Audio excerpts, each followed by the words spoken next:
for the 21st century. I'm delighted to welcome you all to the fifth talk in the series for Tech for Thought. Tech for Thought is a series of 6 public lectures on technology and policy hosted by Plaksha University in partnership with Carnegie India. The mission for Tech for Thought is to build a foundational understanding of the key emerging technologies that are and will significantly impact the lives of the 21st century, and to discuss the underlying policies, laws, ethics, and regulatory framework that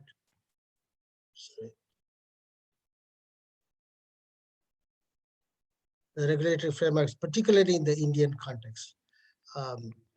We'll also touch upon the ethical implications of these technologies. For the session today, we are delighted to have with us 2 outstanding and eminent leaders in this field. It's my pleasure to introduce to you Dr. Alexandra Zafiroglu, Professor and Deputy Director of the School of Cybernetics at the Australian National University, and Dr. Jagannath Raju, Founder and CTO of Systemantics. Dr. Zafiroglu is a Professor and Deputy Director of the School of Cybernetics, and also a Fellow of the ANU Futures Scheme. She is a cultural anthropologist by training. She received a doctorate from Brown University and joined Intel soon after in 1994. She held various roles across the company in the digital home, client computing, Internet of Things, and intelligent transport systems. After a 15-year successful career in Intel, she joined ANU to co-found the School of Cybernetics, perhaps and arguably the first of its kind in the world. Dr. Jagannath Raju is the CTO and founder of Systemantics, based out of Bangalore, India. After completing his BTech from IIT Madras, he got a master's from UC Berkeley and a doctorate from MIT. Dr. Raju was instrumental in developing several innovative robotic solutions for applications in space, underwater, and hazard management. He repatriated to India in 1993 and soon founded Systemantics. His high-tech robotics company focuses on sensible robotics, a philosophy that reduces cost and complexity through innovative design, making its products available, easy to use, and ideal for widespread deployment. If you will, Alex and Jagannath, please allow me to take a couple of minutes to set the stage for this session. The confluence and the convergence of several key technologies have unleashed Industry 4.0.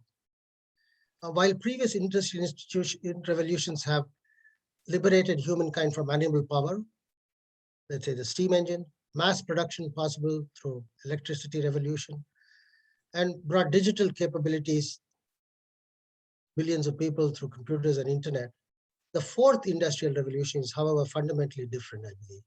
It's characterized by a range of new technologies that are fusing the physical, digital, and even the biological worlds, and impacting all disciplines, economies, and industries, and even challenging some of the ideas we have about what it means to be human.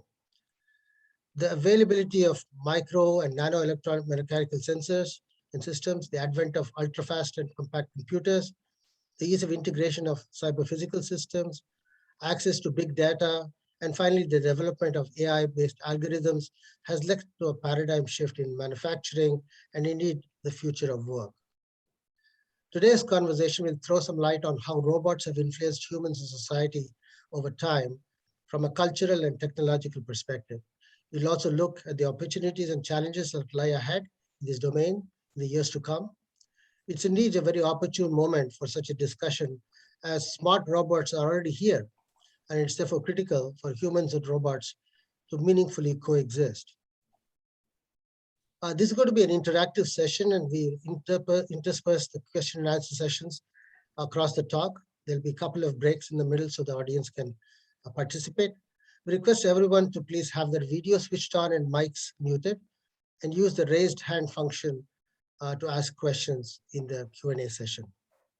Please feel free to put up some questions in the chat as and when they come to your mind, and we will curate it and ask them later. It's my pleasure now to welcome Alex and Jagannath. Thank you really for doing this and sparing your time in your busy schedules. Over to you to begin the conversation. Thank you so much, Rama. I'm Alex Safiroglu. As Rama introduced me, I am a professor and deputy director of the School of Cybernetics at ANU. And I wanted to start today by first saying thank you so much to Plaksha University for inviting me to take part in this talk, and especially to Rama and to Sidhant, who have done a lot of coaching and conversations with Jagannath and I over the last few weeks to bring this together. I also want to start by paying my respects to the elders past and present of the traditional owners of the land on which I am meeting you or joining you from, the Ngunnawal and Ngambri people. I'm in the Australian Capital Territory in Australia, and this is a spot where technology innovation has been happening for at least the past 60,000 years, and where people have been living in harmony with nature and in cybernetic ways for at least that long. If we could go to the next slide, please. What we wanted to do today was to talk to you a little bit about humans and robots, past, present, and future. Sidhant, can we have the next slide, please?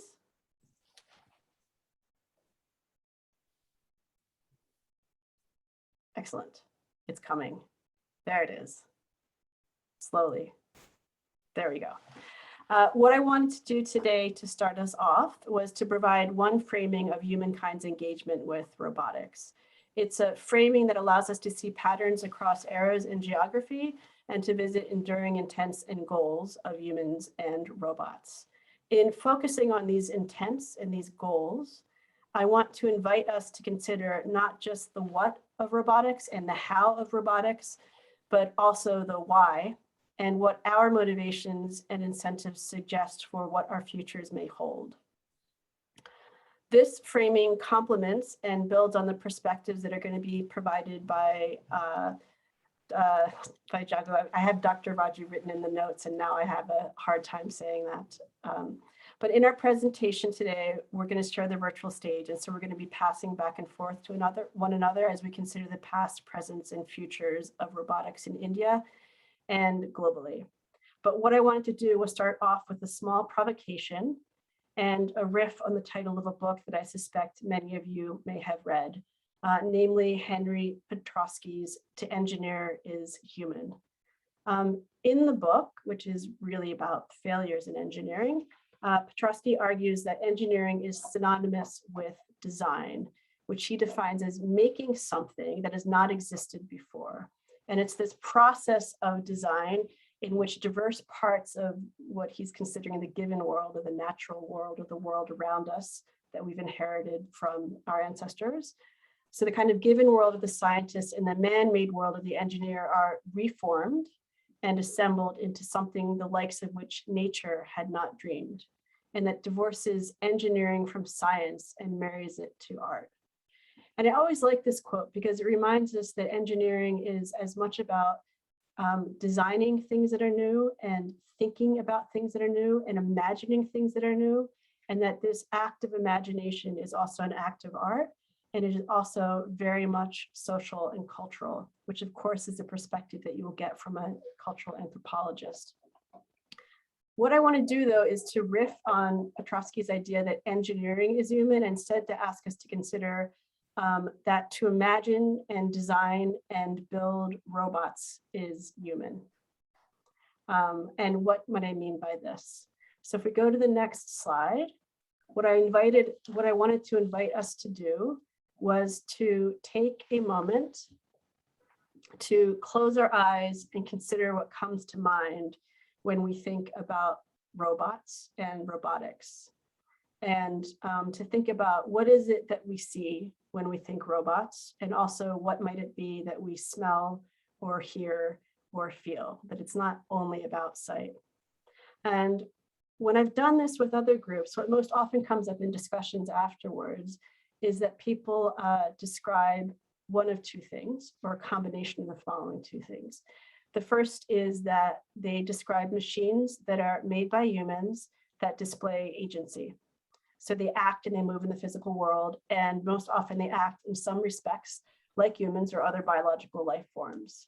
Or the second way that people talk about or think about robots or imagine robots is that they're machines that are made by humans that display a level of autonomy. And here I'm distinguishing agency from autonomy. So if agency is the ability to act, autonomy is the ability to make decisions beyond an automated process, beyond a set process, often making decisions or acting in near or real time. And of course, robots and robotic systems are very often components in the types of cyber-physical systems that characterize the fourth industrial revolution that Rama mentioned a bit earlier.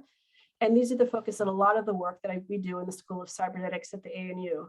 And specifically, what we're interested in is establishing praxis, so a combination of both new knowledge and theory, as well as practice, making change in the world, in how we can safely, sustainably, and responsibly scale cyber-physical systems. So whether we're considering autonomous vehicles or drones or home assistants or smart buildings or other types of robotic systems and cyber-physical systems, we are always recognizing that these objects that we experience as things and that we think of or imagine as acting and deciding are not the entire story, that these are really one subcomponent of much larger engineered systems. And we are interested in how we scale the entirety of those systems and not just the robotic components that we see. So I've just named three terms, agency and autonomy and cyber-physical systems, that might suggest that the ways that we think about robots and robotics are concerns of the 21st century, or at least the earliest, the last 101 years, since the coining of the term robots, which was in Karl Kapok's RUR, or Rossum's Universal Robots. It was a science fiction play by a Czech playwright that made its debut in 1920 and was about a factory owner who engineers and mass produces synthetic workers. So one way of thinking about the origins of the concept of robots, or the word robot, is to think about synthetic workers. And I'd like to pause here and consider my earlier conjecture that to robot is human by considering agency and autonomy in a broader time frame than just the last 101 years. And there's two historic threads that I want to pick apart a little bit as we start our framing of the why humans engage with robotics. And the first one is to realize that imagining robots is deeply human. And the second one is around understanding robots in the history of the creation of tools. Humans, we used to think we're unique in making tools. We've kind of revised that idea of humans as tool-making animals. Lots of other animals make tools. But we are a bit unique in the creation of tools to extend and replace our own labor and other biological beings' labor.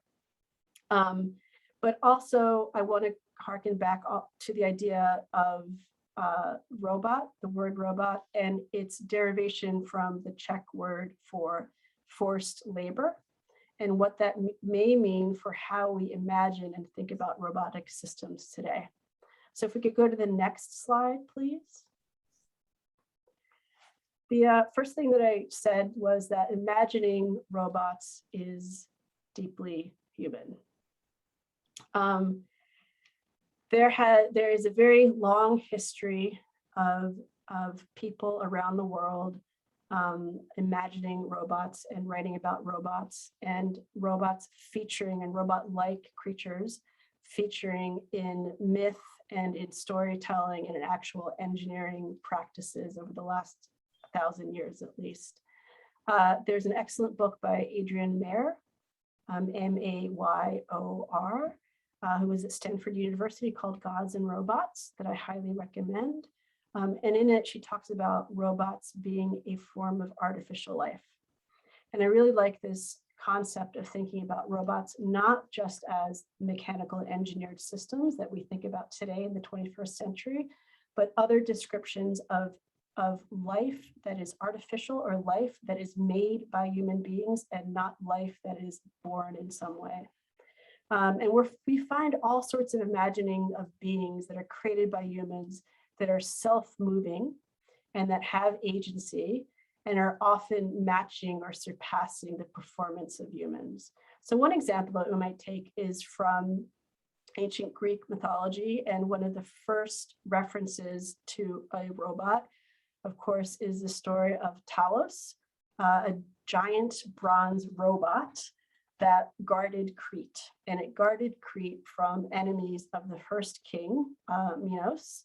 And it was made by Hephaestus, who was the god of basically ironworks and metalworks and invention and engineering. And of course, commissioned by Minos's father, Zeus. So what's so interesting about this story is that it's a giant bronze guard that runs around the island. Maybe it doesn't quite run, but it goes around the island, it hurls rocks, it defends the borders of the island from invasion. And of course, it's taken down in the end by Medea by the removal of one single bolt that kind of makes the whole robot fall apart. But one of the most fascinating aspects of the Talos story, of course, is that it inflicts death upon humans by hugging them, by embracing them and being very hot and basically burning and melting them, which I think is this really fascinating idea of something that is both made by humans or made by, in this case, by a god, but is created, not born.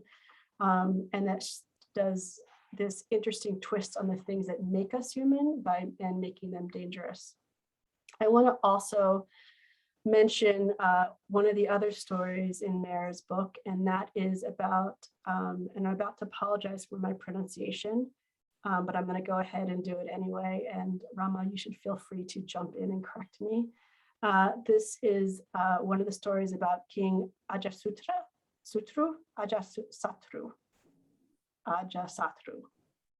Yes. Ajasatru.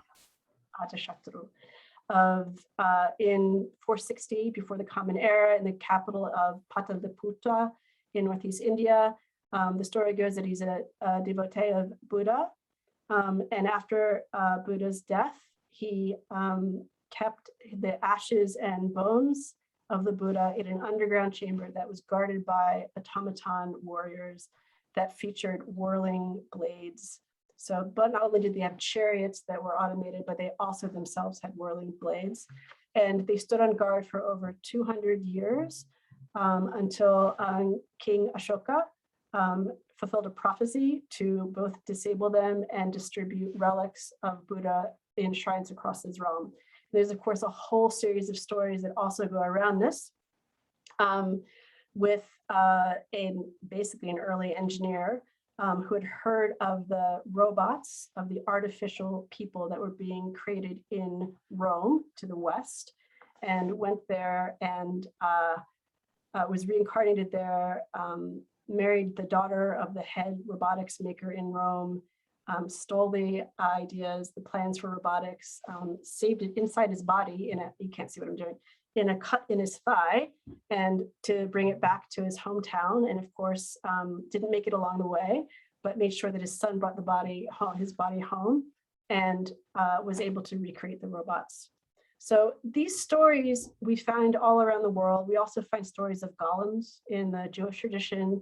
There's, of course, Mary Shelley's Frankenstein, and the stories that we tell about misunderstood human-made robots or human-made beings, and also a second historical trajectory with human-made robots and machines. And these are, of course, the stories of the automata. And so these go to the Middle Ages, strong history of it in the Middle East, as well as in other parts of the world. And one of the most famous ones that I think comes up quite a bit, and you may have heard about, of course, is a bit later, and it is the digesting duck in France in 1739 that was made to look as if it could operate by itself, a self-operating machine that ingested grain, digested it, and then defecated the after effects of the digestion. And we see these automata over time through the 18th and 19th and 20th century. And what I want to point out here is that we can get excited about robots and the types of advances that have made in robotics in the 20th and 21st centuries.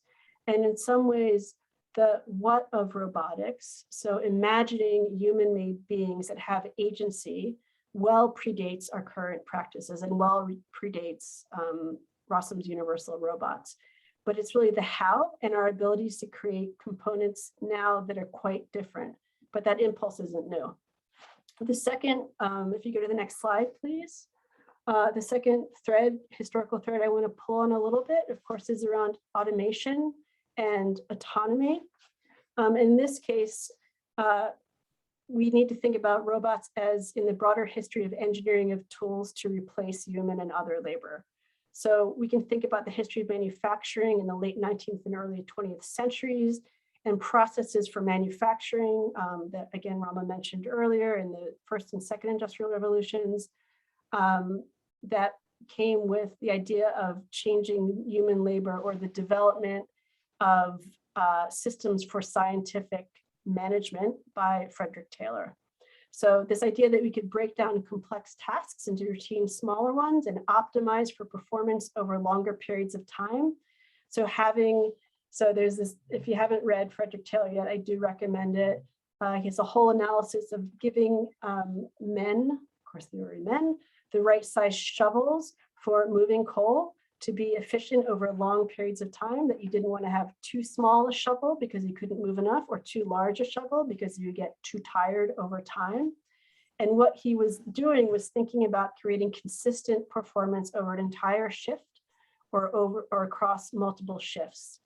And this idea of breaking tasks into smaller components that you could then replicate, of course, eventually leads to the creation of systems of machines to perform repetitive tasks and mechanical tasks, and eventually sensing, inferring, and acting sequences. And these are things that we may think, yeah, Taylorism, and we need to break things into tasks, and there's always this, can a human or a machine do something better? And the disconnect between the types of metrics that we use to understand robots versus the one that we use to understand human labor.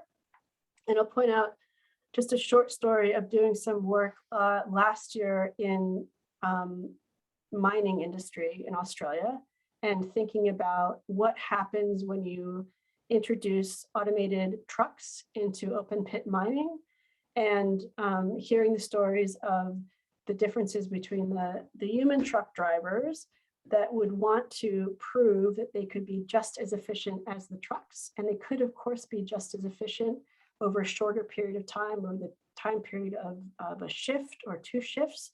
But the metrics that are being used to judge the performance of basically the robots, the autonomous load and haul trucks, are of course very different than used for humans. And so when you measure over a longer time scale, the robots are going to eventually do better. And so again, what I want to point out here is the desire to create tools to extend or replace human labor and act with kind of perfect knowledge and predictably and without fatigue to increase productivity and safety has quite a long history. It's well established. But again, what's happening now in 2021 is really what's new. And one more point I want to make, or a different way of thinking about robotics and humans' relationship to robotics. I wanted to go to the next slide, please. And my last take on thinking about the history of robotics is to talk a little bit about cybernetics, which you have to imagine that I will do since that's where I'm based at the moment. And here I'm really thinking about cybernetics of the mid-20th century that we might think of as the experimental or the hobbyist or the playful side of thinking about other futures for automation and for automata, and for creating systems that have agency, and agency in that through small sets of rules can demonstrate some aspects of autonomous decision-making. So I'm going to plant that seed here, and I'll return to a little bit later, that our current age of robotics we can trace to the middle of the last century and the development of approaches to information theory and artificial intelligence in the 1940s. And the early cyberneticians, of course, focused on systems and on information and communication and control. They thought about the goals of a system rather than necessarily all the steps, and on information and on flows of information to steer systems towards a particular goal. And one of the most famous of these experiments was, of course, the neuroscientist Gray Walter's tortoises that you're seeing here, Elsie and Elmer, which he described as being part of a new species called Machina speculatrix. so speculative inorganic species. And he built these in his home in 1948. It's a kind of a little side hustle, side hobby. And they're small electromechanical robots with wheels that have like 2 wheels at the back, a wheel at the front, and a fork. And they had a photocell mounted at the front that would search out for light, sources of light, and move towards it until that source of light got too intense. And then the rotation of the wheels would shift and the tortoise would move away. So they just kind of like went in these crazy circles looking for light and not looking for light. And they had simple contact sensors. So that would stop the robot, stop the tortoises when they reached a wall or sometimes you can't see me touching the wall, it's a wall here, touching a wall. And they would kind of basically move back and forth until they moved themselves out again.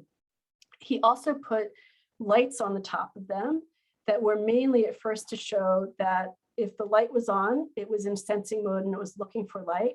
And if it found a light and it had, latched onto it, the light would go off. So, it was no longer in searching mode.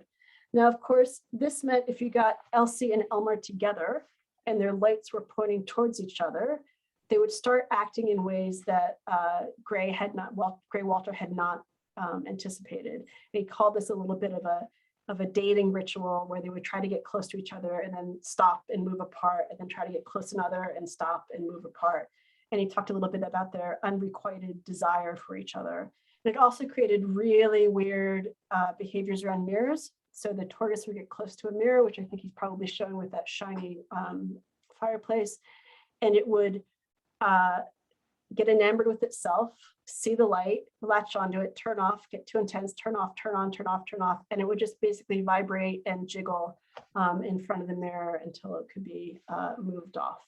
And there's something just kind of delightful about thinking about a tortoise as the type of robotic system that we should be thinking about and the types of feedback inherent in it. And of course, it has links to later robotics work, including that of the Brooks lab with the Allen robot in the 1980s and the growth again of an interest in biological robots.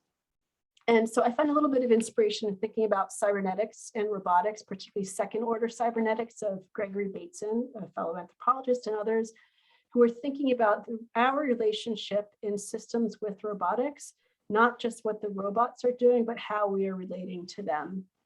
And with that, I wanted to hand off to Jagannath to do the next bit on the present of robotics, particularly in India and the US, I think. Thanks, Alex. I'm Jagannath Raju. I'm the founder of Systemantics, which is a robotics company in Bengaluru. And this is going to be a very sharp transition from the social space to the nerd space. And mainly because I've been in the field now for 30 plus, maybe even 40 years. Started off even before the word robotics was either a terminology used in industry or in coursework. There was no academic work in robotics at that time, which sort of tells you that robotics is really an amalgamation of a lot of different engineering disciplines. So the fact that we were doing work which now could be called robotics, but we were actually doing it because it involved mechanical, electrical knowledge of, at one time there was no software, it was just analog electronics. So before I step into my slides, I wanted to make a few introductory comments on it. I've kept my slides very uncluttered, no text, hoping that you will listen to me rather than read what's on the slide. A lot of it, since they're images and content which have been taken from the internet, anybody interested in the credits or anything else, I can share that separately. I didn't want to, again, clutter the slide with the credit for each of those images. The field is so large and it continues to expand. Sidhant, can you hold on for one more minute? Okay, thanks. I will tell you when to stop. And it continues to expand into areas that I don't think we can even comprehend yet, because till we realize the potential to impact humanity, we really won't know what else can be done with it. So what I will be offering is actually a very small sample. And the small sample is to accommodate both time constraints and also what I have been exposed to, which is part of it only, or aware of. And the challenge to frame these as past, present, and future is also a bit subjective. So I just wanted to tell you what I mean by that, because past is not necessarily that, you know, some technology has become obsolete. It may be that, you know, it is something that could not find enough roots to make a difference. Or it may be something so mature that anything evolving out of that is very incremental. So it almost is not changing much, which I consider to be the past, even if it may be still used in the present. And present would be what is in widespread use right now. I mean, everybody is using it, and there are advances happening in it, where it's getting faster, smarter, or anything else that lends itself to real-world applications. Future could be current technology, which is, you know, not yet gained full acceptance, or we still don't know whether it is viable, and we don't know what new domains it can be brought into. It can be present technology, but we still don't know how it can actually be used in many scenarios. And as Alex mentioned, you will see an underlying pattern in this. Underlying pattern is, it's an evolution from automation in very structured environments, which was easy enough to do, which is going towards autonomy in unstructured environments, where you need additional senses and additional capabilities to be able to handle unexpected scenarios. So that is the underlying pattern you will see as the slides start. In terms of geographical context, mainly it's going to be global. I will dwell a bit on the Indian context, and I have consciously chosen applications in agriculture to focus on in the Indian context, because all the other cases, our use in India just mirrors what is done abroad, but just on a smaller scale. So, you know, it doesn't make any sense to really do that on the industrial level. But I think our agricultural space is quite different from what you will see globally, and that's where it makes some sense.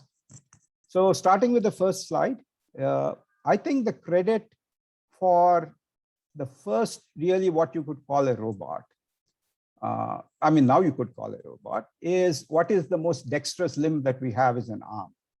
And there was a group called Central Research Labs in 1949, formed by a team of 3 people who built these master-slave manipulators to handle radioactive fuel. So the left side of this robotic arm is the master, which a person is handling in a very safe area.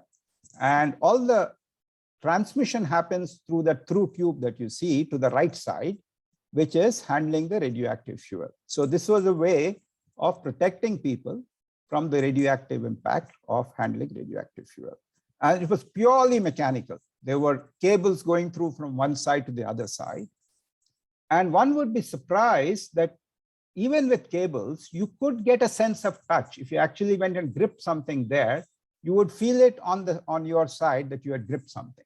It all depended on the stiffness of the transmission, and it was pretty good. The picture below that is a much more advanced one, which is electrical master slave, which uses servos. And if you notice a huge rack in the background, that's all analog electronics. And that's the size of the rack that was used to drive these 2 manipulator arms. So you can see the advances since 1949 to now, where the entire rack would probably be on a couple of power MOSFETs that you would have now in industry. The first industrial application, the first, I would say, widespread use of industrial robotic arms was actually a design done by Vic Scheinman, who was an MIT undergrad and then a Stanford grad. And he built this arm, which was called a Puma arm, which was built with the collaboration of Unimation, which was the first robotics company, working with GM and using this for automotive applications. And that's what really started the widespread use of industrial robotic arms. After that, GM did a collaboration with Fanuc of Japan. And so GM Fanuc was born.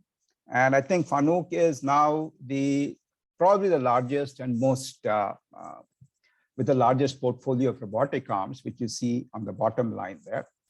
That probably doesn't capture all the Fanuc's arms, but that's what happened. This company that was started, Unimation, and it's, a lot of these innovations happened in the US. I show another small robot arm there, which is a parallel link arm. And the reason I mentioned that, it was also developed by a US company called Adept and is now owned by Omron.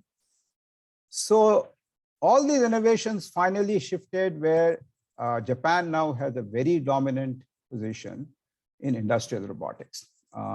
There are multiple companies.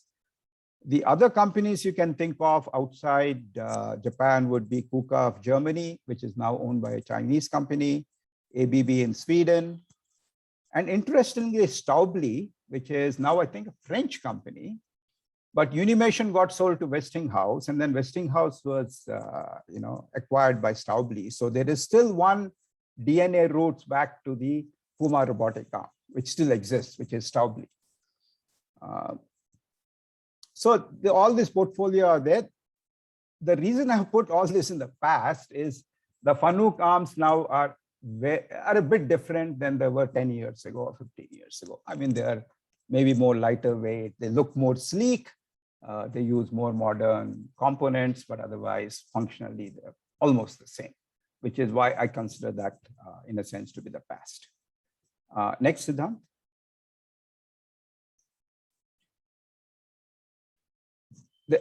So slow in, I think the autonomous vehicle thing actually started with the DARPA challenge. It was in around 2005 to 2007. And if you look at the image there, you can see how many sensors were on a vehicle for it to be able to try to complete the challenge. And this was a challenge where it had to complete the entire route. And I think it was somewhere in the western part of the US that they had the route. And you had to complete it without any manual intervention. And I think successfully done in 2006, and then multiple teams completed in 2007. Then there is the Boston Dynamics Big Dog, which is viral on the internet. Everybody probably has seen videos of it. Again, I put it in the past because there are different versions of it. Now it was built for defense applications. And as far as I know, it's a shelf project at this point, but it was the beginnings of legged locomotion of the kind that you see there. It's completely integrated. There are no tethers anywhere. It carries its own power source. The other one below that is, again, iRobot, it's a PackBot, dated around 1998. iRobot sold their entire military division in 2016. I think somebody else does still sell and market it, but there's not too much. There are many other things that have come up for bomb disposal and stuff. Big Dog, I think, has transferred to other variants, and they're looking to see whether you can use it in civilian use. But again, these also I put down in the past because they are just things that are not in widespread use anymore. Next, Sidhant. And I'm just going to go off track a bit and talk about Hollywood, which a lot of people's first idea of what robotics could be from a Hollywood perspective. I'm not sure if there's anybody in the audience who would remember the movie Jaws, unless you are my age. And Jaws was very interesting because what they used for the filming was actually a mechanical shark, which had all the movements and everything inside. And that picture I selected was one which shows how much, how many mechanisms were inside to be able to pull off very natural motions that a shark would have. And it was used extensively. I think they built 3 or 4 of them for the filming. And it's probably still there in Universal City if people go and visit. The one which had more appeal was probably Terminator, because it went through a whole series of them. And Terminator, you can see how highly detailed the number of, it's really the beginning of animatronics, where it may not have been autonomous, it still was choreographed, but the kind of mechanisms and all that they could put together so that it was realistic, where the eyes would probably blink and they would glance sideways and all that kind of stuff. And I believe right now it is up for auction somewhere, this prototype that was built. And I've not checked who bought it, but it's available for enthusiasts who want to see what was used in that movie. Some people may ask me, what about Star Wars? Because Star Wars had two characters called C3PO and R2D2. And the reason I've not chosen to put them is C3PO was really a human in a robot suit. So it was just a masquerade in a sense. And R2D2 was, I would say, a bit uncharitably called a trash can on wheels at that time, because it looked like a garbage can and they had wheels on it. But it really elicited a lot of response from moviegoers who said, yeah, in the future, maybe there'll be robots like this. And so there has been an impact from Hollywood. And I think that impact from Hollywood actually grows further as their capabilities. But a lot of it has now shifted to simulation and computer graphics than actually building these prototypes. So that's the transition that has happened, which is why this is again in the past. Next one, Sidhant. This, I had a question mark when I put in the past. So I'm now going to a small a context which is Indian. And I have actually been involved in some of this. The coconut harvesting has always been a profession in the southern part of India. So families actually taught their kids how to do it so they could continue the family profession. And of course, with migration and all, there are very few people left in the southern state of Kerala who are willing now to climb trees to harvest coconuts. So the Kerala government has been looking for many, many years, at least 10, 15 years. When they first talked to me, it was almost 15 years ago. And they've been trying to build these solutions. And what you see on the left is actually a wheeled vehicle going up. And the question, first of all, is the reason I put these two things is the wheeled vehicles, for people who would have done the analysis of this coming from an academic background, you will understand that the minute you do a wheeled vehicle and you try to grip harder, then you would need more torque. And the minute you need more torque, you need a bigger motor, which makes it heavier, in which case, so I've never seen one of these work successfully, right? But people have persisted with it. Then I came across a second one, which is shown on the right-hand side, which is built by a team out of VIT Vellore, which from an academic sense, and there's actually an academic paper published on it, which is the right way to do it. If you look at step 1, step 2, step 3, that's how the climbers who climb trees do it. They keep their feet at the lower point, then take their hands up to the higher point, and then they keep just doing this motion as they go up. I've not seen it yet whether it's been commercialized, but I think the approach is right, and it has commercial potential if somebody were to be able to take it. The reason I hesitate about the past is if we don't do that, it will become something of the past, but it can be something that can become the present in the future if there is some kind of a support system that can actually realize this, because I think it's reached the point where people from academia who can do the analysis from a thing could work with people who can build these things and take it to market. Our Department of Atomic Energy has actually, both BARC and Kalpakam, have developed a lot of those master slave manipulators that I showed you. And they've been using it in India. So that's one sphere where India is self-sufficient. And they had to do it, of course, because there were export restrictions from countries abroad and then sanctions after a while. Indian industrial robotics, the adoption is not very high compared to global levels. Primarily, auto companies use them for welding and painting, and affordability has been the main issue. Only big companies could afford it. So it's on a much smaller scale. If what goes on abroad goes on in India, you will see industrial robotics on the shop floor, but mainly for welding and painting. So from here, Sidhant, can you go next, please? So I'm moving to the present. Next. So what has happened in the industrial robotics space? As I said, no, all of them have been conventional robots or robotic arms. The new buzzword in robotic arms is something called a collaborative robotic arm, or cobot for short. And this was something that was pioneered by Universal Robots of Denmark around the mid-2000s. Universal is now owned by Teradyne of the US. So they're acquired by Teradyne about 5-6 years back. And what one means by collaboration is what you see in the picture below. That a human would work next to the robot without feeling any sense of danger that the robot would collide and injure the person. And so the human is doing a task, I think, that probably is much more difficult for the robot to do. And the robot is doing the task that's much easier for the robot, very repetitive task. It just brings it to the person takes over and does something else, etc. This is the first level of collaboration that people are thinking of, where you prevent any kind of serious injury. Collision still happens when it happens, but the collaborative robotic arms are designed to sense the collision and drain all the energy out of the system so that you don't injure the person. As we move to the next level, people will come up with sensing systems that will sense. I mean, they're already there, but they have not been built into the system yet because it requires integration in many sources.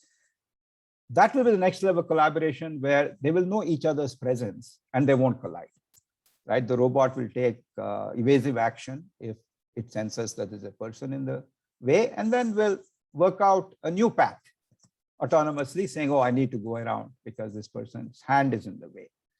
Stuff.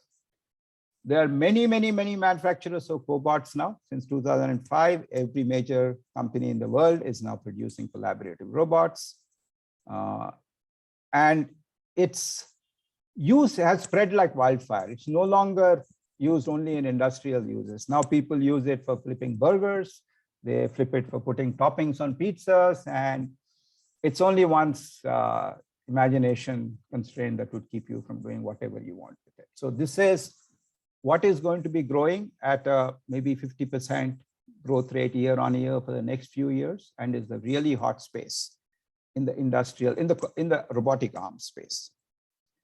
The other thing that one sees in the medical space is, and it's this company, Intuitive Surgical, which manufactures the Da Vinci surgical robot, completely dominates the space right now. It offers the surgeon a way to first practice the surgery. So it's a very interactive system. So there is still a human component to it. The surgeon is really practicing how he or she would actually first, do the incisions and how it would look like and what they would. There's a sense of haptics also built in so that they actually can sense the tissue sometimes. I'm not sure how sophisticated it is yet because I've not used any of these.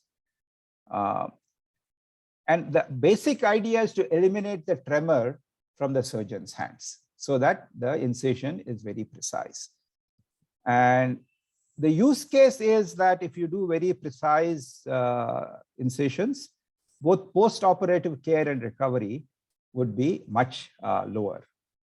And these are things that I think India has an installed base of some 50 of these units and probably growing every quarter more and more. Affordability is again the issue because each of these robots probably costs in excess of 20 crores, which means, anybody going in for surgery would probably pay more than $1 lakh to be able to use this. And consumables also are very expensive on this. But this is the present in the medical sphere. It's very widespread. It's used worldwide. Sidhant, next slide, please. Another space which is actually booming is e-commerce. And e-commerce means everything that you buy is in a warehouse, hopefully close by, so they can ship it to you in a day. If it's not, they send it from other places. There is no way that with the current e-commerce range of sales and all that, this could be done humanly. So you will see a whole bunch of mobile platforms running all over the floor, carrying pallets from one place to another. Everything is integrated. The first company that did this was Kiva Robotics in Boston, which was acquired by Amazon. It's now Amazon Robotics.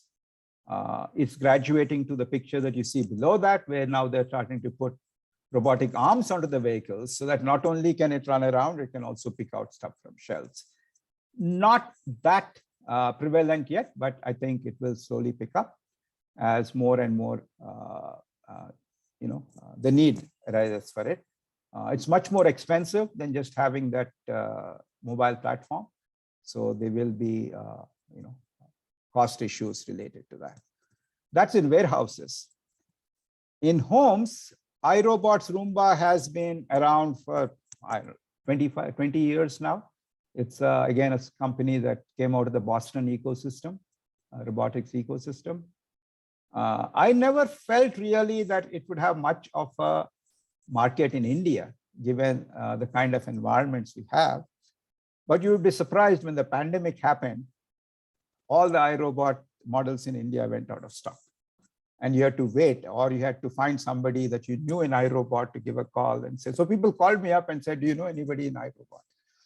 And I said, I do know people in iRobot, but I don't think that will solve any problems.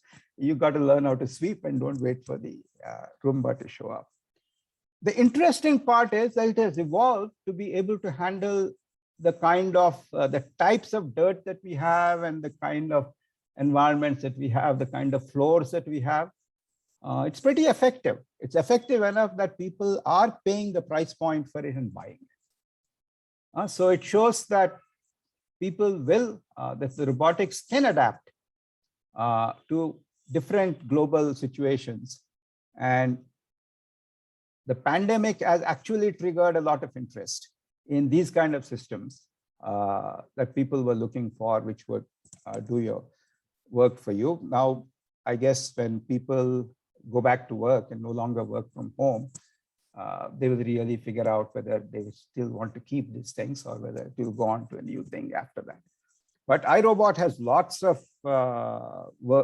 market in India, a lot of showrooms, and they're really growing in India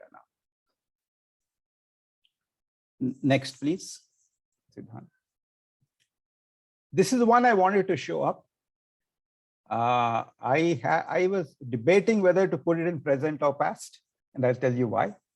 So this is a very ambitious effort by SoftBank to create the first humanoid, human-looking, I wouldn't say humanoid, human-looking robot that people will be comfortable to interact with. The whole idea was, could you use this? So a lot of banks bought this pepper to put in their reception and handle customer service at the earliest level, like, may I show you somewhere? Do you have a question? And IBM partnered with SoftBank and connected in the cloud with IBM Watson. So in real time, you were having IBM Watson handle queries, figure out responses, and send it back. Right? So this is something that was very aspirational during the pandemic. The third picture I have at the bottom, I guess the unemployment hit Pepper also. So because they could get this whole huge squad of peppers to cheer at a baseball game. So they just lined them up in the seats because there were no fans and got them to cheer. This is the last that I heard is that this actually Pepper is being, sort of put in the background. They will go on to other things.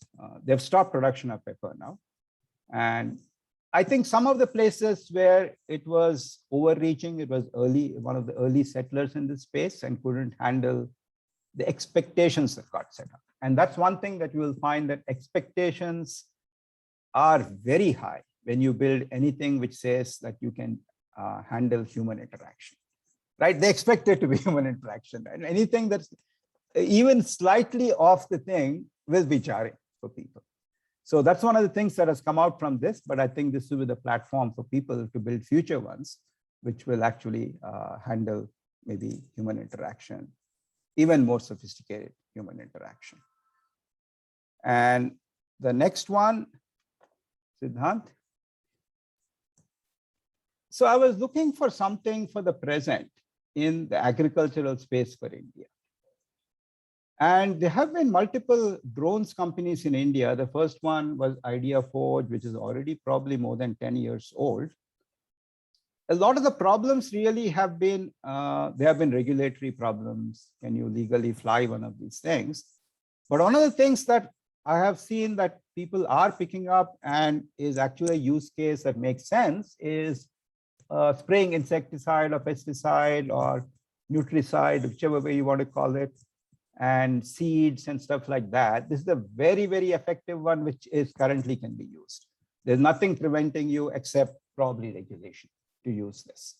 And I'm not sure to what extent this is now prevalent, but if you look at agricultural use of drones, this is the most obvious and the most that it can scale up very, very quickly. And I will talk about other things for agricultural space in the next one. So this is a brief thing about where I think we are.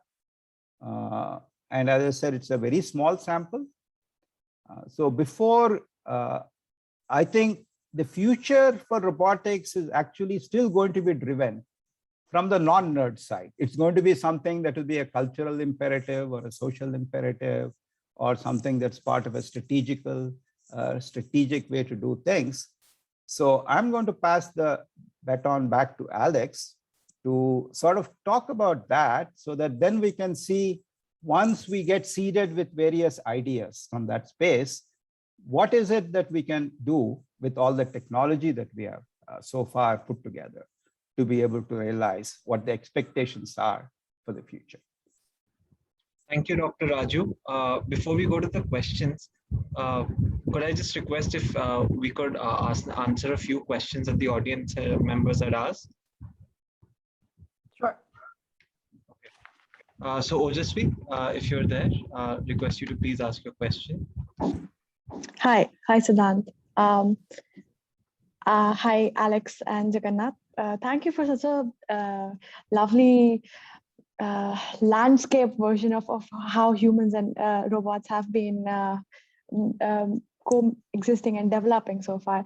I actually have been studying a little about affective computing, so the space of emotions and AI. And I was wondering and this is open to the whole panel, what are your thoughts on the current approaches of adding emotional intelligence to machines or robots, especially in context to the synthesis and expression of emotions by machines?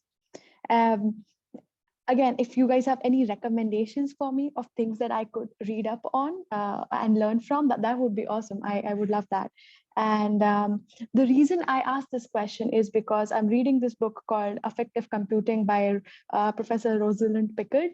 And what she mentioned at that time was, it's about a 20-year-old book, but what it mentioned there was the process of not just understanding how humans are emoting, but also machines, emoting and like having their own language in a sense of speaking.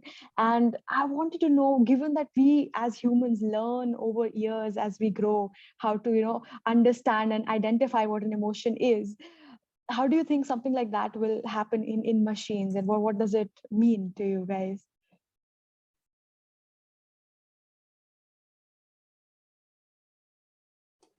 Thank you. I think it's an excellent question.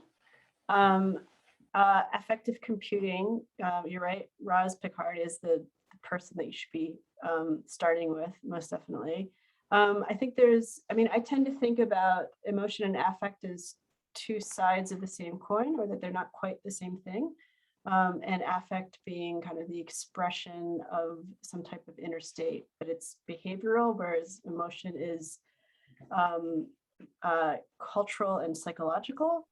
And some of the things that I think are the challenges there are understanding the differences between behaviors that are expressions of affect and how they could be reread in different parts of the world, but also why we desire to have that type of relationship with the robotic systems that we're building. So in the next section, I'm going to talk a little bit about that relational aspect, and it's that bit the interest in affect there that I think is most telling about us as much as it is about the machines that we create. From my own recollection, I remember Sony built a small dog called Aibo, which sold very well and sort of was trying to mimic the way you would play with a dog, right? It would roll over if you touched it or you tickled it and stuff like that. Emotional intelligence, I suspect, is much more difficult to understand, comprehend, and all than even the, what would say, the artificial intelligence or logical kind of intelligence people talk about is, I would have absolutely no clue to what it would involve in terms of analysis or anything else. But the small things like, when we were trying to build animatronic dolls or something, it was very clear that, unless you made the eyelids blink, it would not look human. And if you're standing in front of it, right, you would know that it's a robot. But the minute you made a small thing like eyelids blink, it changed the whole interaction and stuff. So I think to be able to build emotions into expressions that people could identify, it will take a lot of advances in how you actually, the agency as you talk about, how you actually be able to realize these things. So people are building, just the mouth expression or the way the, your face contorts to be able to, show anger or anything else. So that it's quite a bit of work. And I'm not very much in it, so I would not be able to comment on that. But I sense from a technological perspective, it is quite far off at this point. Till we actually understand what we want to do, then we work about how to do the agency part of it. Thank you both. And then perhaps we can ask one more question. We can have one more question before we continue with the rest of our talk, and then we'll have a Q&A, session at the end as well. So Vansh, if you'd like to go ahead and ask your question. Hi, sir. Sir, so most of the work which I saw in India was related to manufacturing robotics specifically, and even the company Systematics, I don't really remember the name of the company, but I mean, specifically, I have visited your site like twice or thrice before I joined the session. I saw the kind of work you are doing. So it was related to manipulators, if I'm correct. So like most of the work is going into manipulators and then manufacturing robots, just like you showed in Amazon Robotics. So, sir, what I wanted to ask was like, how can we start basically working on other aspects of robotics which are more like deep into research kind. So like we have Atlas, Boston Dynamics, and then we have other things like soft robotics, etc., etc. So how can we actually just dive into them, and how can we start working on them in India? If we see US, we have 2 to 3 companies who are working in bipedal robotics. Boston Dynamics is there, Ghost Robotics is there. So let me take 2 parts of it. One, I will defer because at the end of the talk, I'm going to talk a bit about why these things are not happening in India, right? So that will happen. And the first part of it is, why are we building industrial robotic arms? Because as a commercial company, right, we have to pay the bills. So we have to be where the market is and where there is a customer. So customers, we have to be in a mature space where people say, okay, we understand the use of this robotics. We have a return on investment on buying an industrial robotic arm. The real question to be asked is that, why are we the only company building industrial robotic arms? Because everybody else is, all the other robotic arms are imported still in India, right? And I wouldn't even say we still don't have a product in a state where we would say we are competing with them, but at least we are close. But there should have been 20 other companies doing this by now, given a mature thing. And that is the same reason why when I talk about policy making and all the infrastructure and all, you will realize that we are not into any of the things yet which don't have a sufficient market in India, but still have to be promoted if you want to get there at some point. So wait till the end, and that second part of the question will get answered.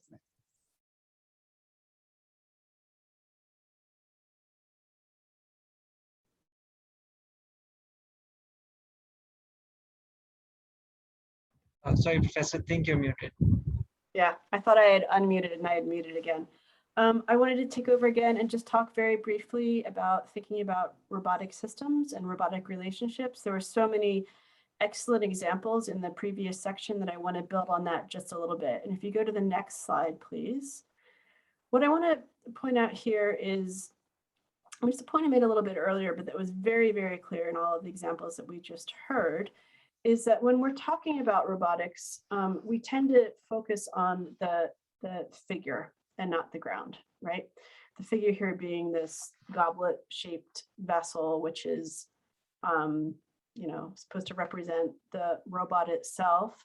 But we also need to be thinking about the ground. We need to be thinking about everything that's surrounding that. In this case, you're seeing outlines of people, but also the other systems that make that robot run. We talked a little bit about that as being constrained environments and trying to move from constrained environments to more open environments to have more advanced sensing and inference and acting to be able to do that. But the point that I want to make here is that when we're thinking about the exciting things that we can do with robots and robotics, we need to be thinking about how those systems are going to scale and what are all the contingencies and all of the other subsystems that they depend on.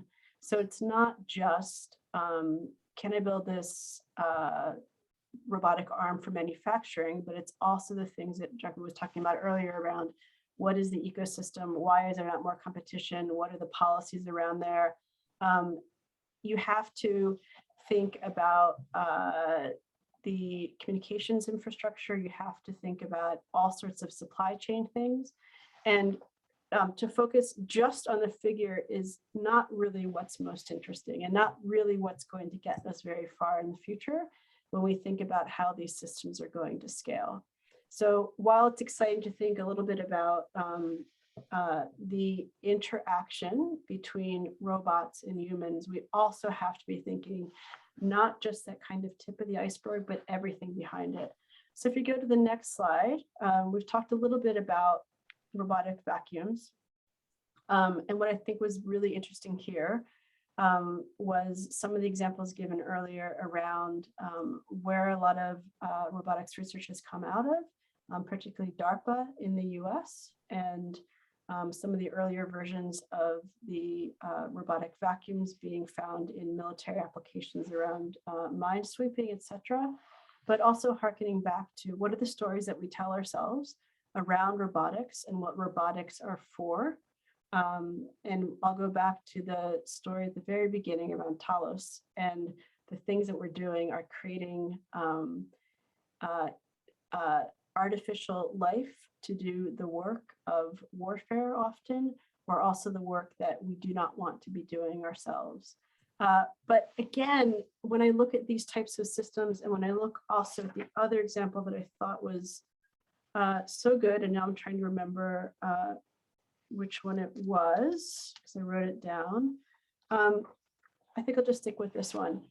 This robotic vacuum cleaners are sensing the environment, and they are, picking up dirt, etc. But the advanced ones, of course, are dependent on creating maps of the space, and that these maps are then one of the byproducts of the running of the robotic object, and that have value in themselves. And so in the US, and I'm sure in other parts of the world, there are debates around who owns that data and what's being done with it, and all sorts of things around privacy that you might not think that you need to think about when you're just thinking about, is it picking up the dirt from my flooring? And so that's useful to think about, that robot isn't just in your house. It is in lots of other places because of the infrastructure that's necessary to make it run. And the second point I wanted to make on the next slide, which came out really clearly in a lot of the examples about the past and present of robotics, on the next slide, please, are the ways that we think about and we imagine the relationships that we are modeling into our creations and to our intended and our expected behavior and interactions. So hopefully the next slide will come up soon. And what you'll see is a few, there you go, silly little icons. But what I wanted to point out here is that we have models of the world that we then think about in the relationships that we have with robotics. So I find it really fascinating that the language that was used in robotics in 1949 with the original robotic arms, that you could feel things right through the robotic arms that were checking on nuclear materials, is the language around master and slave, which as a social scientist, like, completely gets my hackles up. But it's interesting because it is saying the relationship is one of complete control, and that it is a closed system that you can completely control everything that's going on. Also harkens back to robot as enforced labor or forced labor, etc.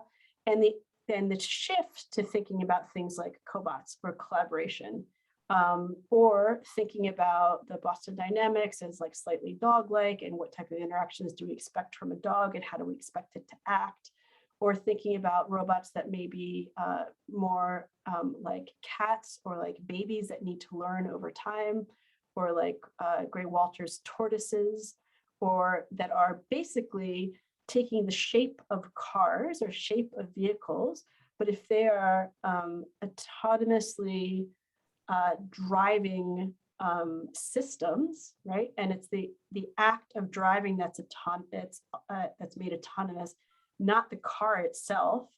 But we still project the idea that this thing that we're looking at isn't a complex, highly distributed system, but rather a car. Or looking at advanced manufacturing. And the point I want to make here is that the language that we use and the way that we think about robots and our relationship to them really matters. I did a study a few years ago looking at smart home applications and the idea of artificial intelligence in the home and what people would want it to do, particularly around applications that might have robotic components. I had product managers who said, just give me the KPIs. What are the KPIs for making these products work? And I was like, there is no product. I cannot give you a key performance indicator if there's no product. But what I can tell you is expectations that people have for how they expect these types of devices would work in the home, based on the scenarios they said would matter to them. And I gave people a series of 4 ways that they could imagine an AI-enabled smart home or robotic home, or components of a smart home could work. And they were as follows. Would you expect the performance of the device that you've imagined to be like a puppy? Does it need to be trained over time? That you would take the time to help it learn? That it might, like a puppy, have an accident in the house every once in a while, do something wrong, but eventually get better over time? Would you expect it to perform like a flaky friend, somebody that you can't really count on? Nice to have around in good times, but if there's really an emergency, that's not the device or the person that you would count on. Would you think about it like a long-term partner? Someone who does not always do the dishes or the task that you've asked in the way that you would prefer and that you would find to be the right way, but is good enough and you understand what their quirks are and you work around it? Or would you consider it that it would need to act like your first love, that it would have to be kind of perfect in every way, and the moment that it wasn't perfect and it broke your heart would be broken forever and you would not trust it anymore? And the interesting thing we found was that for the most part, nobody really expected this idea of perfection out of the robotics in the home. That they were fine with it being more like a long-term partner, and they thought of things like electricity and internet service in their home as acting in this way, and they kind of would put up with it, and they would expect robots to act the same way or behave the same way. But mostly people thought of them as puppies, that these were systems that would require some adjusting and some work over time to work well with them and to work over time. And so I just want us to think for a moment about what are the metaphors and what are the expectations for the relationships that we have with these systems. And to the question earlier about affect, do we expect affect in these systems and expect affect in our relationships with them? And if they don't display that affect, will they still work as we expect? And with that, I wanted to turn a little bit to the future of robotics, and I will hand off again to hear a little bit about that, and I'll have a few very short closing comments after that.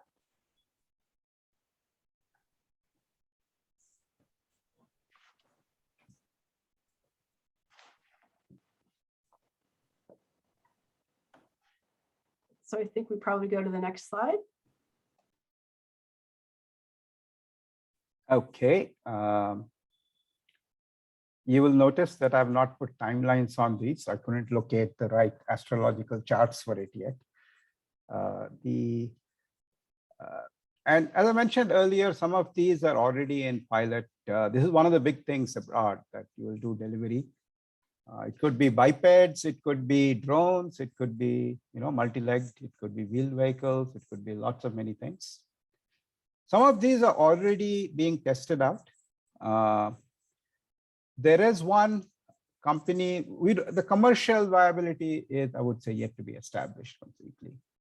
And there was a company that was actually delivering pizzas in California that were not only delivered with the van, but the robotic arms were in the van baking the pizzas. So that as soon as it reached the doorstep, it came from the oven and was put in your hands, basically. And it was a great idea, but didn't pan out finally, and I think they closed down.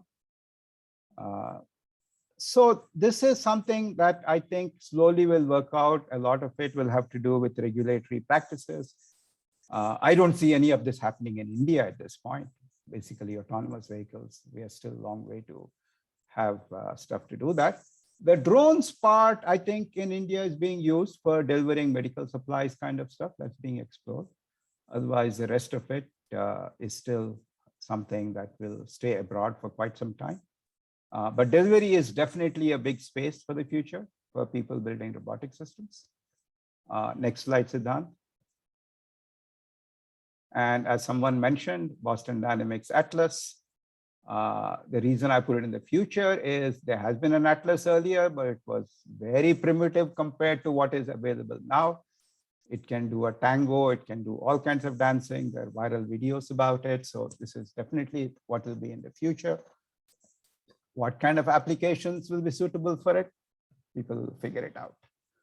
The same thing for, a big dog has basically streamlined, looks more, I wouldn't say like a dog, but at least the sense that it is trotting like a dog more in a sense. So Spot is there.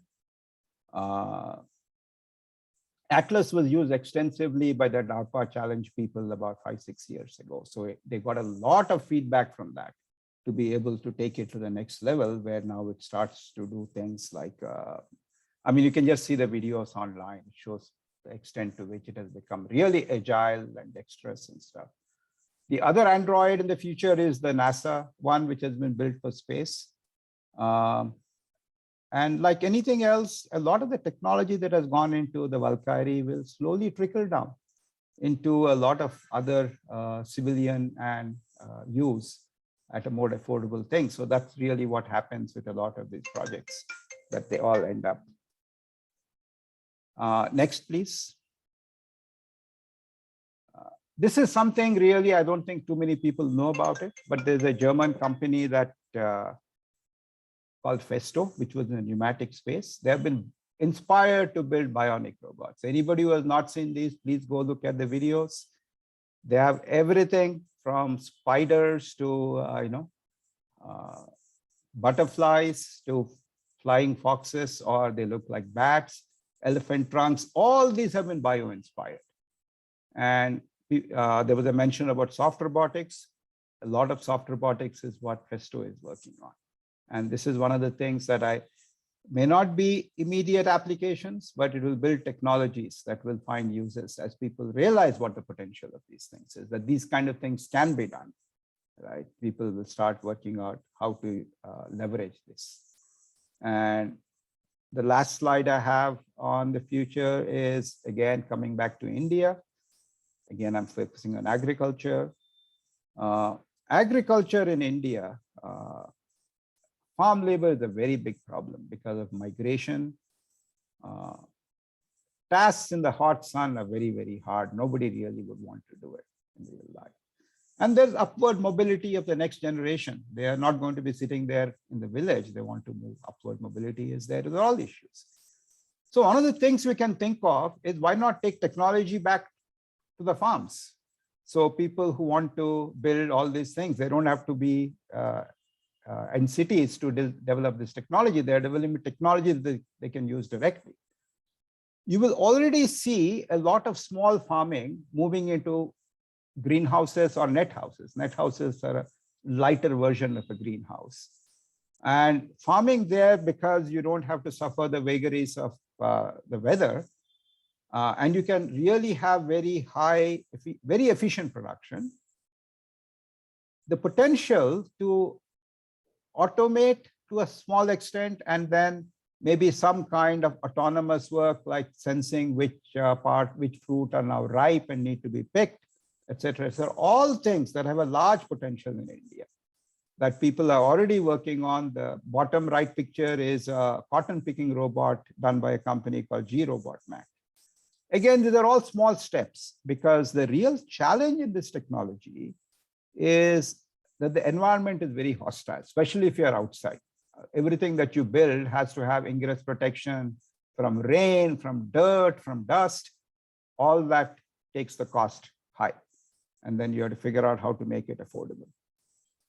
So keeping affordability aside, I don't think full autonomy is what is the target for these. I think these all semi-autonomous with some human intervention assistance is probably optimal in the Indian context, so that people are still engaged on doing something that utilizes their human skills of judgment and everything else, and let the robot do something which is monotonous, repetitive, and use some data, figure out which one should be plucked, etc., because it can use data from a vision system to say, yeah, this is ripe. You don't have to go look at it and figure out, we'll just pluck this kind of stuff.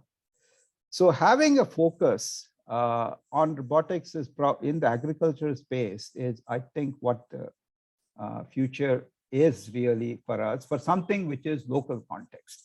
All the other things will happen. We'll continue to mirror what's happening globally. There'll be some point where we'll maybe be using drones for delivery. Bipeds and quadrupeds, I'm still a bit pessimistic that they have a space. Wheeled vehicles, definitely. There are companies with vehicles for cargo transport, given that there are no humans, there are no people inside the vehicles, so the danger is mitigated to a certain extent. So this is what I wanted to look at in the Indian context. I am going to just take a few minutes and talk about what I said when there was a question about why are we not working on a lot of these things in India, right? What keeps us, well, it's happening in the US, et cetera, et cetera. So I'll touch upon a few things. I would like to say that there are many, many well-intentioned efforts. There are many that would like to see this happen. Yet the reality is it doesn't happen. Keep aside regulatory policies. For example, the drones companies in India are still not sure what the regulatory policies for drones are. There was a policy which was published about a few years ago, maybe 2 years back. And they talked about that you would have to file a flight pack before you had the drone take off and do something above a certain size, et cetera, et cetera. So unless you have this infrastructure to be able for somebody to very easily adhere to those kind of regulations, it's not going to happen. Nobody will have the way to do that. So those regulatory things will still take some time. I don't think anybody at this point is talking about regulatory systems for autonomous vehicles as of yet now. The main thing is there support that will help doing a lot of the stuff that, whether it's building humanoid robots and all. US, China, and the European Union all have published roadmaps for robotics. They have published it. There was an effort in India. An Indian professor in the US got IEEE to work on this, and a whole bunch of us did volunteer to be on these committees, and we worked on it for a year. But nothing came of it finally, because at the end of the day, there has to be strong engagement, proactive engagement from the government. It cannot be something where it says, go do it, and then we'll look at it. Because a lot of people at the beginning will say, yeah, we'll do it, and then nothing happens to it. They'll never come back to the table again, saying we're not going to spend. We did spend almost a year trying to pull this roadmap for robotics. I chaired the manufacturing section. There was a group that looked at agriculture, group looked at medical. We looked at all the different things. But finally, we did not get a roadmap out of it because there was no confidence level that it would finally result in something. Because without engagement from the government, these roadmaps will not. If you look at the roadmaps of China, EU, and they have very, very deep engagement from the federal governments of all three places. That they have said, this is a roadmap, this is how we are going to support you, and this is what you can expect from us. At the end of the day, money is the thing that people need to do all this development. When you think of Boston Dynamics, iRobot, you think of the entire Boston ecosystem, including Kiva. I grew up as part of that. Every single one of those companies benefited from federal grants under a program called the Small Business Innovation Research Program. And just yesterday, I heard from a friend who was sharing with me the latest grant given to a small company in Boston to build a system using a robotic arm to assemble salads for the military. It would figure out, how many pieces of something to put and do it on a large scale. And they got a $100,000 grant under SBIR to just form their, to come up with a concept, not even to do anything to build it, just to come up with a concept. That kind of system is the only system that will get people to build and develop these things. Because you realize none of these innovations happen in the large multinationals. They all happen in small companies. Some of them get acquired by large multinationals so that they can scale and grow. But the seed is always with small companies which have very passionate founders. There is no support from them in the Indian system. People are not looking for financial. The strategic investment must come from the government. Once you are able to prove something, the financial investors will be there. There will be VCs who will come in at that stage. But that earlier part must be strategic investment where the government says this is strategically important for our country. So we will make the initial strategic investment. That is not there. There's a trust deficit between private companies and the government. Until that trust deficit is addressed, it will be very difficult. And as I said, there are well-meaning people on both sides. It's not as if people are saying, we don't want to do this, but it will take a very disruptive reform to be able to pull it off. What bodes well for the future? I would say one thing that we are doing well in the education space, there are lots of companies which are pulling together stuff at the primary level, at the secondary level in school systems. getting kids involved in it. It's a very convenient platform for STEM because multidisciplinary, you have to use your imagination, teamwork is involved. There's a thrill of doing something hands-on and seeing when it works. And it's a good bridge between tech and culture because the people who imagine these things are not necessarily the people who are writing the software code, right? It's a teamwork between people who say, I think this is what it should look like. And then somebody says, oh, I know how to pull this thing together and make it look like that. So I can't say that I see there are missions now that have been established. People have realized that in the government that robotics is going to be robotics, IoT, cyber physical systems. These are the future. They've actually budgeted huge amounts to go to various academic institutions. But this is the same thing that has happened in the past, that they go to academic institutions. It's not designed to see that the outcome finally will be something that will be commercialized. It's still at the stage where keep it safe. It's government money. Dole it out in small amounts to academic, that they are the people who are the experts, so let them do it. So that is still not there. But as I said, the education part of it is something that I see as the future. You will get a lot of people, and I think some of the people in this audience are people who have gone through that process already, build small stuff and then are now aspiring to build commercial systems and found companies doing that. So since that involves tech and culture, I think, Alex, you should have the last word on this in terms of what the future holds. Thank you. Those were such excellent examples, particularly the one around the pizza delivery and the salad, and then some of the other ones around net houses and greenhouses in India. And I think what I'd like us to end on is to think about what kind of future is it that we're choosing, and if robots and cyber physical systems take a tremendous amount of investment and a broad skill set to make them viable, to really think about what's required there and what we are choosing to make viable. We are the ones that choose what we're going to invest in.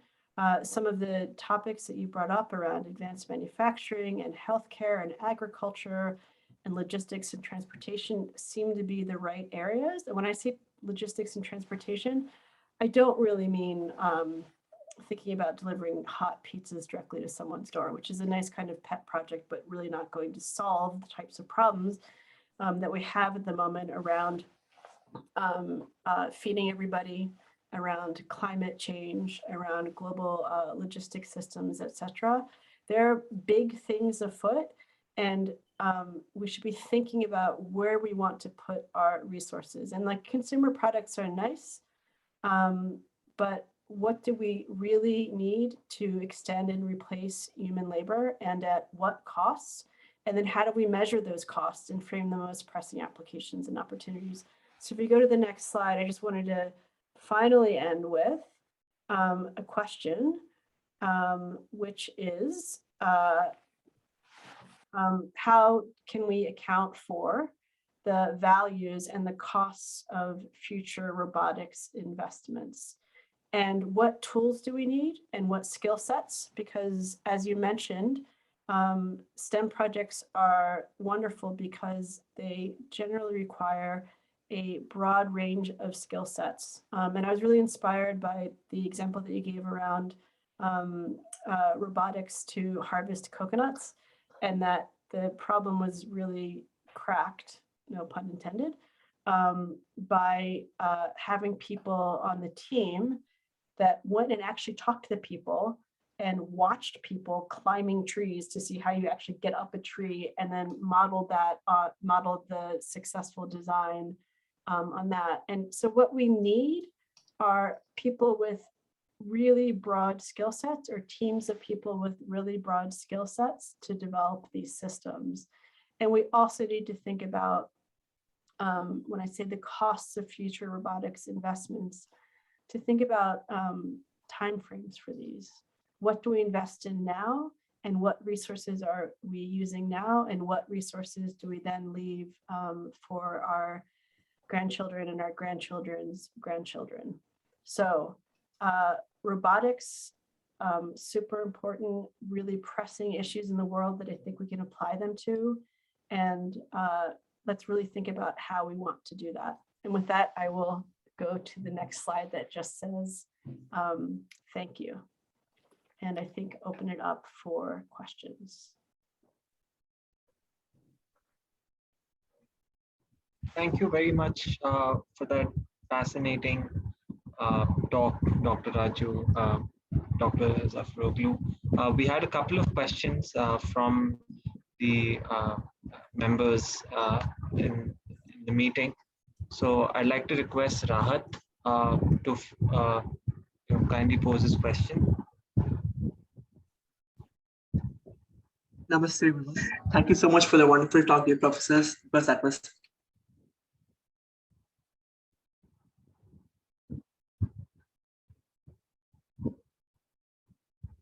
Rahat, we're unable to hear you.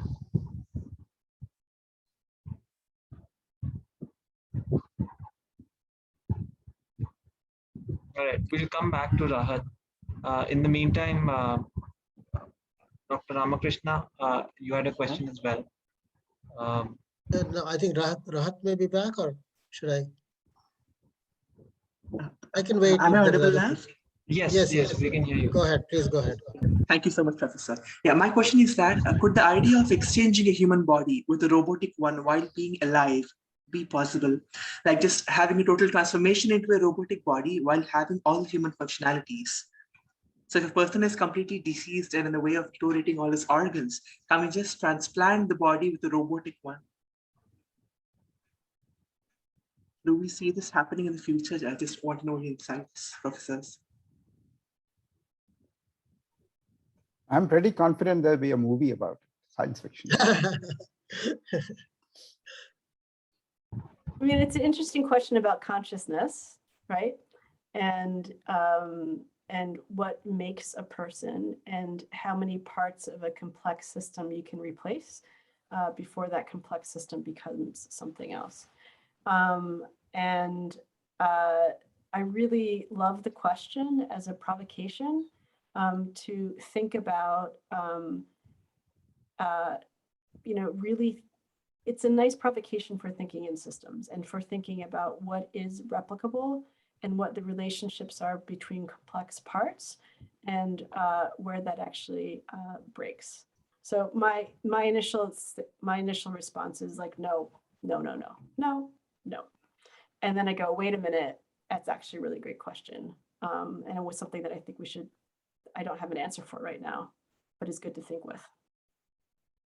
Thank you, Professor.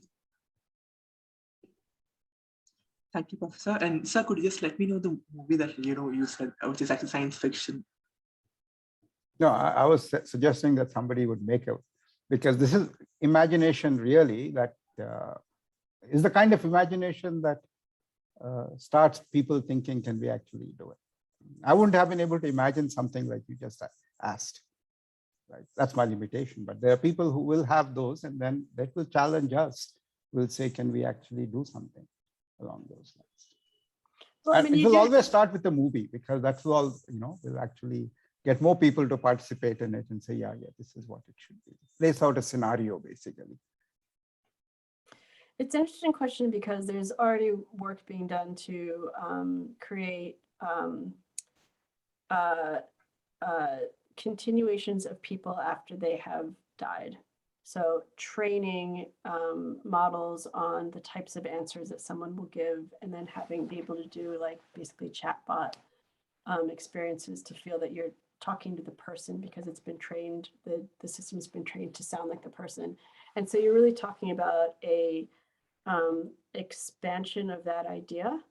One of the methods that we used in the School of Cybernetics quite successfully to think through the implications of those types of scenarios is speculative science fiction and speculative futures, and then kind of future casting and back casting to see what would be the necessary steps to get to that particular future that you imagined.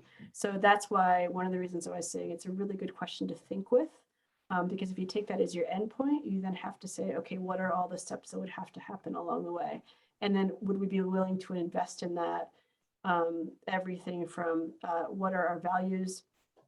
And I'm really going to shy away from the word ethics, but what are the things that we value that we would then want to invest resources and time and human energy into recreating that.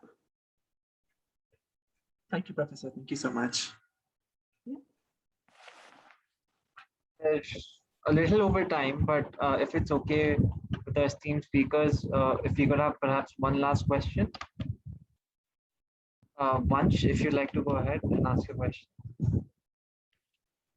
Yes, sir. Sir, so you just said that the market for bipedal robotics is very pessimistic in India. But sir, like I saw that Boston Dynamics pod costs around $60,000 or 70,000 US dollars. So that is a lot, and it's specifically for research purposes and for military purposes. So sometimes robotics can be used for educational purposes as well as entertainment purpose. It can be also used for entertainment purposes. So sir, I saw that recently China just came up with another prototype of bipedal robotics. Basically, they named it Cyberdog, and it's a robot. It's basically a bipedal robot by Xiaomi. So they are selling the same thing for around $1,000. So sir, that is like 1/60th of the cost of the Spot, and it has more features compared to the normal Spot. Like Spot can't speak to you and even reply to your like if we consider Cyberdog, it's something very similar to Alexa. It can do backflips, plus it can answer your questions. So what do you think? Like, how will be the market for such kind of thing in India? Because sir, like when Cyberdog released on YouTube only, it just like the views touched like 2 million. So there is a lot of demand for such kind of science fictional things. There are people who are crazy for such kind of products. Correct. So let me step back a bit.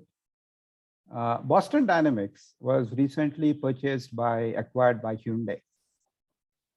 And the transition, Boston Dynamics is doing a transition. They don't do any more military things. So Boston Dynamics has been acquired by Google, and then acquired from Google by SoftBank. And then SoftBank recently sold it to Hyundai. And the reason for this is basically that unless you have some civilian commercial applications, having a single customer, which is DARPA in the US, which funded a lot of the big dog, right, was not going to be viable. And Google realized it after a while, made the acquisition, sold it. SoftBank also thought that they would do something with it, realized that there was a Spot, by the way, it's not designed for military applications. So Boston Dynamics has gone away from a focus. So now their focus is warehouse applications, and you will have seen that they have got something called Handle, which is a biped, by the way, that does warehouse applications. And Hyundai was asked, why did you buy Boston Dynamics? And they said, well, we see applications for quadrupeds and all on a shop floor, where wheeled vehicles may not be able to navigate, so that kind of terrain will be there, a few steps, a few cables in the way, and wheeled vehicles have problems. So they did see a use case for that, which is why they acquired Boston Dynamics. So Boston Dynamics has made a transition. It's no longer a military focused company. And iRobot realized the same thing, by the way. The reason they gave up PackBot, they didn't see a long, sustainable business model for them over the years. Once the Pentagon bought 500 of them, they didn't buy anymore, or 250. Some big number they bought, they didn't buy them anymore. The second thing about when you said, Xiaomi, which is Mi is in every space, right? They make small scooters that run out, the people that run around in California are all made by Mi, by the way. So Mi has a model which says that we will do something with very little investment. And even if we sell only 1 million units, we'll have recovered that. So nobody can build something which is like a sport or something, unless they can sustain it for a very long time. And that's the reason they spend the money on it. So me may be successful. And when I say pessimistic, I was pessimistic about using it for purposes other than just entertainment, right? Entertainment is one thing. People will buy them, maybe work with it for a couple of months, and then invariably they'll get tired of it. And if it's only that, right? I don't know how many of you have Alexa, but Alexa, I've noticed people use it for a month or so. After that, now Alexa is built into everything. So you actually use it to say, switch to Netflix or switch to that. But I'm not sure people who have bought it. I bought one for my parents. And after a while, they stopped using it. I mean, it's something that novel. Initially I don't know. I keep thinking you're going to trigger my device in my house. Every time you say that name, I'm like, that's right. Somebody is listening. Someone is. In fact, there are privacy concerns, as you mentioned, no? That Alexa may be listening to what you're saying. So, there may be use cases, but they won't be commercially viable use cases. They will be, but it won't be sustainable. And most companies will look for something sustainable, not just for 2 years, but for 10 years. Because the kind of investments you have to make, you have to recoup it over many, many years. And I can guarantee the one from me, it's not going to be anywhere close to the kind of functionality that it may look that way. But after the second flip, third flip, something can go wrong. They're not built. It cannot be built for that kind of money to be that rugged. Well, I guess, that note, Alex, do you have anything to add to that? Otherwise, I think we're already a bit over time, and I really appreciate everyone saying, shall I just go ahead and closing the session? Okay. Thanks, Alex and Jagannath, for that fascinating kind of back and forth from this, different perspectives that you come from. And that was really the power of this session, I believe. And in me, I was actually wanting to ask a question, but the other people, were having questions. So it was inspired in me, something like, you mentioned, Alex, that, it could be like even another kingdom, like an animal kingdom, like a bacteria, plant, animal, and maybe out of the human, there's another seventh kingdom coming out. And, that's kind of a fascinating way of looking at it. How will it evolve? Is it, some kind of environmental, genetic, and this and that. So anyway, I was going to ask a question of that, but maybe that's for another day. That was very good. And Jagannath, I think you really, painted this picture of, from the Indian perspective, particularly what is relevant, what is important. And even Alex mentioned that, what are we going to be using it for? Is it to solve the grand challenges of society that you mentioned, Alex, or is it for some other more, not as meaningful an application? So I think that also kind of generated a lot of thought in my mind. Thank you so much again for really working over the past, couple of weeks, intensely on, this with us on this session, and I really hope that this will be used later for more educational purposes as well, because that's something that we at Plaksha was wanting to, hopefully use it for our students. I see some of our students were here and even asked questions. That was very nice to see that. And Alex, maybe it'll be a pipeline for eventually your School of Cybernetics graduate program that you lead there. Maybe some of our students from Plaksha eventually go to graduate work in the School of Cybernetics in Australia. Thank you again for thank you again for everyone for your participation in this, the audience, and please, there's one more session, the last one on October 26th on the future of technology education, which we are the last session that we are co-hosting with Carnegie India. So I welcome you all to look forward to that and hopefully join there as well. Thanks again, and then bye-bye. Thank you. It was a pleasure. Thank you so much. Bye-bye. Bye.